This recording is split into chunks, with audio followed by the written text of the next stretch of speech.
If you're inconsistent, it's not because you don't have ideas. It's because you think what you do have to say isn't good enough. It's because you think that you shouldn't be repeating the same content and concepts over and over again. You have bursts of time where you feel inspired, but you can't rely on motivation or inspiration to build a brand. You're listening to the From Imposter to Empowered podcast. I'm your host, Jill Perrick, a business and mindset coach who specializes in imposter syndrome. If you feel like you're not as smart, capable, or worthy as you actually are, and that someone is going to find you out, then you've come to the right place. I went from being a struggling government worker, working my coaching business on the side, but feeling unworthy and burnt out, to making multiple six figures helping women overcome imposter syndrome so they too can sign clients, make bank, and have the business or career of their dreams. I am nothing special. I have a stuttering disability, ADHD, and I struggle with anxiety and depression. So if I can learn how to feel good enough and overcome my inner imposter, then so can you. Let's dig in. Hello, my loves. Welcome back to the From Imposter to Empowered podcast. I'm your host, Jill Perrick, and today we're talking about content. Well, actually, we're talking about imposter syndrome. Obviously, we're talking about imposter syndrome.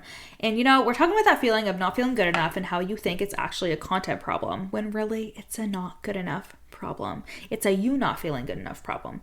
I've had clients that have definitely come up to me and have been like, nope, I have confidence. It's just my marketing. It's just this, it's just that. And the truth is if you were so confident in yourself, if you had all the belief in yourself and the belief that you can get your clients results and all of that shit, your marketing would be easy. It would be magnetic. It would just flow through your fingertips. You would just go live. You would create the content. You wouldn't have any qualms about it. And you would be making fuck tons of money, right? But there's always something deeper. And I think that there's also a responsibility piece as well, because when we tell ourselves, I don't know, I'm doing all the things that I can, we really limit where we can grow. We really stop ourselves from growing and evolving and learning more about ourselves and the things that we need to work through and heal.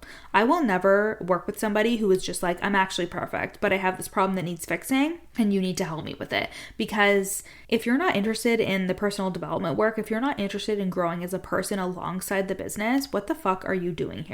Like, I don't attract those kinds of people anyways, but I've definitely created content before from a scarcity place and have attracted those people. And I've had to learn that as a lesson that, oh shit, I really have to be more direct, more honest, more blunt in my delivery, because I don't want to attract people that think they're not going to have to do any work on themselves, but they're just going to do the strategy and then the results are going to come, right? Like, I am obviously not the coach for those people.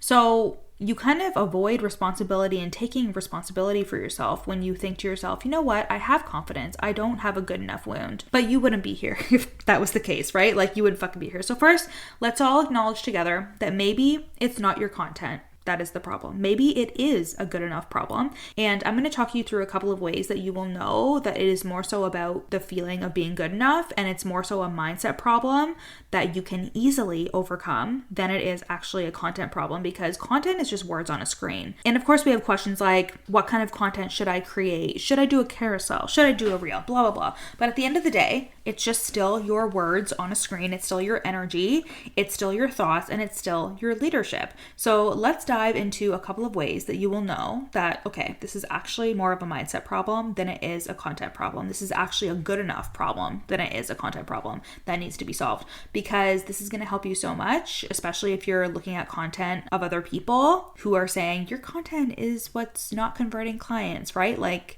because this is going to help you so much, especially if you're looking at a lot of content that people are making that is like, your content is what's not converting clients. And they might give you a framework, they might give you a strategy they'll be selling. They'll say, if you do this and this in your content, you're going to get this result, but it will only be a band-aid solution to your not good enough feeling, to the overwhelmed feeling, to the thoughts of, I'm not doing this right, I don't know what I'm talking about, who's going to want to pay me feeling, okay? So one of the signs that you have a good enough problem, not a content problem, is you overthink every single post. You're spending hours tweaking, rewriting, and second-guessing your content. You're convinced that it's not good enough or that no one is going to care, and then if it doesn't get the right amount of likes or the right amount of engagement, which, let's be real, we're all victims to the fucking Instagram algorithm, okay? And a lot of the time we don't get engagement, but it's not about engagement. We know this, and still we use it against ourselves, and you feel pressure to get it perfect because you know that your content leads to clients, which it fucking absolutely does. But again, the pressure, the overwhelm, the overthinking, and you spending precious time, hours on content, which, you know what? Sometimes we have to do that to be able to figure it out. Like, I remember when I published my first book, You're Not Special. It's the only one that I have published so far, but it definitely will not be my last. And I had to figure out how to make it compatible on Amazon. Like I had to learn how to format it. And I spent like 6 hours on it before I realized that I could just hire someone for $20 to format the book for me, okay? But those are 6 hours of my life that I'll never get back. But now I know for the next time, and that is what you're going to do with your content too. You will learn a more efficient way. You will learn an efficient way to do it. You will cut down on that time, but it's still important to figure out what's taking you so fucking long. And it's probably because you're overthinking it, you're tweaking it, you're rewriting it, you're second guessing it. So you can't create a volume of content because your head is so focused on the couple of pieces that you can get out a week. The second way you know that you have a good enough problem and not a content problem, and I'm going to call you out here, you know that I fucking hate this, is when people are inconsistent. You have bursts of motivation when you create and post, but then you don't post for a couple of days or weeks because you're questioning if your content is even valuable, if people even want to hear from you, or you think that you have nothing to say. And these are the things that are coming up for you, and they're leading to you being inconsistent. And this does not just have to be like Instagram posts. This can be stories. This can be for your podcast. If you're inconsistent, it's not because you don't have ideas. It's because you think what you do have to say isn't good enough. It's because you think that you shouldn't be repeating the same content and concepts over and over again. You have bursts of time where you feel inspired, but you can't rely on motivation or inspiration to build a brand. So that is another telltale sign that it's not the fact that your content isn't good enough. It's the fact that you don't feel good enough. And then lastly, the third telltale sign that your content problem is actually a good enough problem is you're watering yourself down, like you're winning a fucking wet t-shirt contest. Instead of saying what you really want to say, you're softening your opinions. You play it safe, you're ashamed to admit it, but you look at other people's content and try to subtly copy them because you don't think that your thoughts are good enough. And this will get you in such a bad cycle of shame and imposter syndrome because you know in the back of your brain, you would never admit this to anybody in the fucking world, but it's just you and me here, okay? This is a safe place. I've done it before too, right? So that's why I can speak from experience. Like I've had clients who have sheepishly said to me on calls, like, I looked at this coach's content and I was copying her. And I'm like, that's fucking okay. We need awareness of this. We need the awareness of it. You don't need to sit in shame about it, but it's only going to spiral you more into shame, make you feel more like a fraud, and make you feel more like an imposter because you're showing yourself time and time again that what you think and what you know and what you believe isn't good enough and that somebody else has the answers, right? Like that's what happens when you look at somebody else's content and you copy them. And we need to nip this shit in the bud. Like now you are watering yourself down, and this could be why you're attracting shitty fucking clients. That could be why you are attracting people that are very wishy-washy and they're not taking action. And it's because you're wishy-washy. It's because you're softening yourself because you think it makes you more relatable. You think it makes you more likable, and you're fucking playing it safe.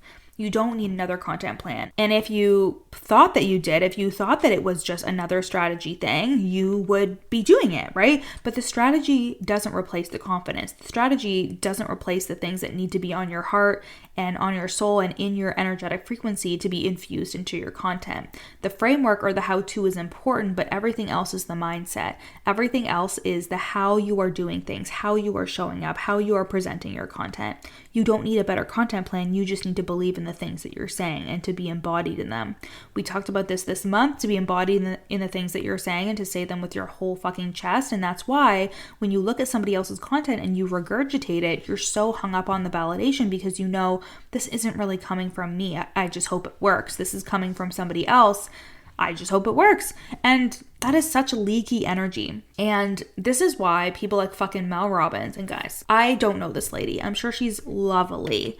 But there is something about her that I'm just like, are we gonna ignore that she's just saying the most basic fucking shit possible? Like high-fiving yourself in the mirror, the let them theory. Like, what do you mean by let them? And that's just like a simple reframe. That is just a simple reframe. And yes, I know that there's been a lot of science and research behind it. Apparently, this research was plagiarized. I've seen some of that online. But regardless, it is still basic fucking information. And people are obsessed because she believes it with her full fucking chest. She says it with her full chest. She dives into it with her full chest. And she believes that it is transformational and valuable to her audience. The content here is not the problem, the way you see yourself is. If you don't trust your voice or your message or your ability to create results for your clients, of course content is going to fucking feel hard. You're going to overthink it. You're going to hold back. You'll convince yourself no one cares when the truth is you're not putting in the effort to make them care. And you don't care about your fucking self. Your best client isn't looking for perfect content. They're looking for someone who knows their shit and knows that you can help them. Someone who stands in their power, owns what they believe, and speaks to the thoughts and feelings that they're having.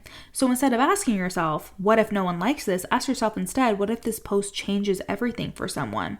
What if my words are exactly what they need to hear today? What if this is the day that the next person says yes? The difference between you and the coach that has everything that she wants is she shows up every day like her words and her work are valuable as fuck.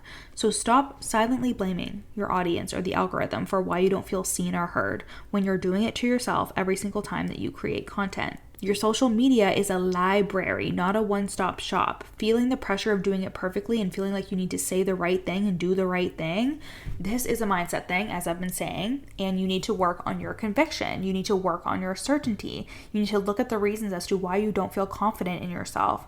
And if it's something as simple as, I don't know if I can get my clients results, so I can't promise results in my content, and I don't know what I'm talking about. Again, I recorded an episode last week on what if I'm wrong and that feeling of being wrong when you struggle with imposter syndrome. Go back and listen to that. That's where your work is. It's the inner work to get you to a place of conviction, a place of confidence when it comes to your business, and consistency wins over perfection every single time. The fact that you're getting your content out is incredible, and now we just need to refine. We just need to do the work so it can become more truthful, so it can become more authentic, so it can become more us, right? But you being consistent is building trust with your audience. Perfection doesn't build trust when you're not fucking doing anything. You being inconsistent is just pushing people farther and farther away from working with you.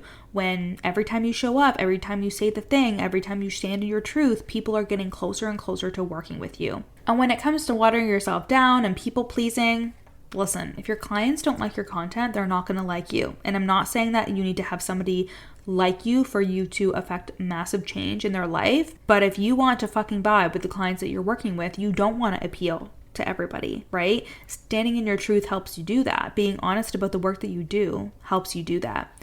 I was just coaching a client in the From Imposter to Empowered program, and we were talking about exactly this. Her seeing other people's content and thinking to herself, I need to be talking about that.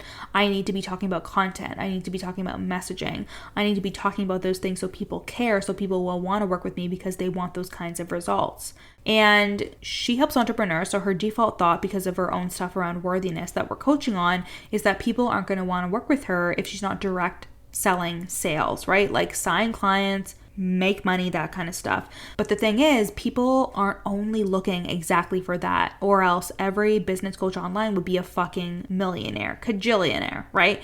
If it really was as simple as I'm going to help you sign clients and make money, everybody would be fucking rich who says that. And I've done this before, and I actually told her this when I was coaching her on it.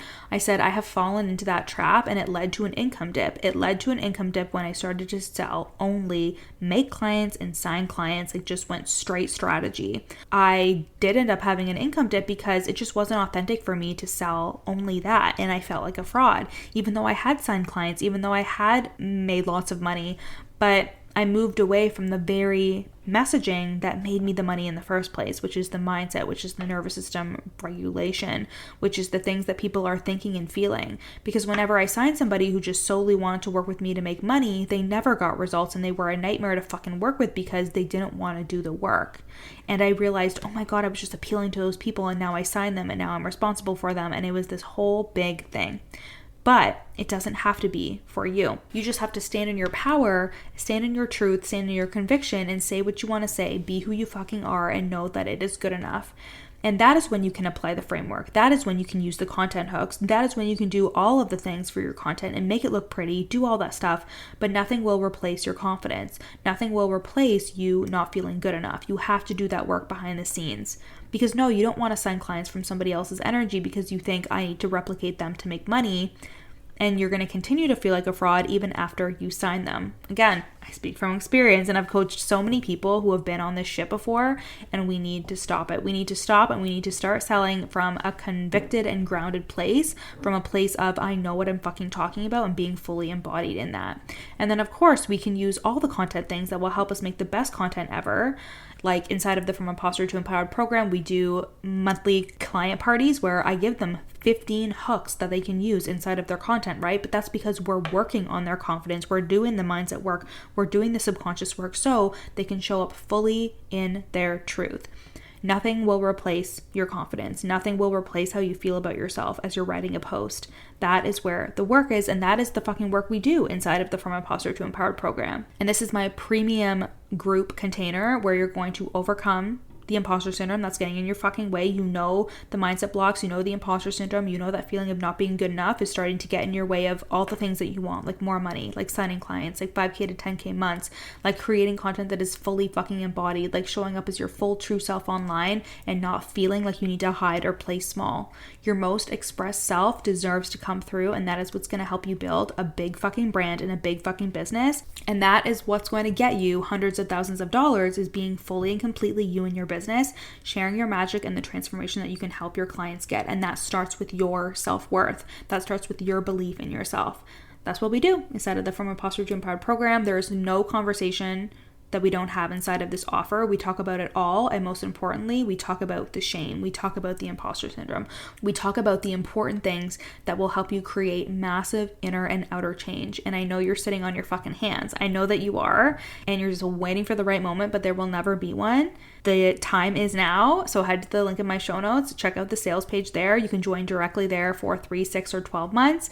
And if you have any questions at all, I am an open book. Come over to Instagram and send me a DM at YourCoachJill, and we'll have a conversation if you want to talk about working together. Okay? I love you guys so much. I will see you next week in April. Hey babe, thank you so much for listening to this episode. Screenshot it and put it on your stories and tag me at YourCoachJill. And if you really love me, you'll rate and review the podcast. And if you screenshot it before you submit the review and send it to me, I will send you a free gift on me. If you want to take this work deeper, come and work with me in the From Imposter to Empowered program or the Real Deal Mastermind. And finally, if you want just a snippet of my work to feel what it's like to be in my world, then you need to buy my best-selling book, You're Not Special, and you can get that on Amazon. I love you guys so much, and I'll see you next week.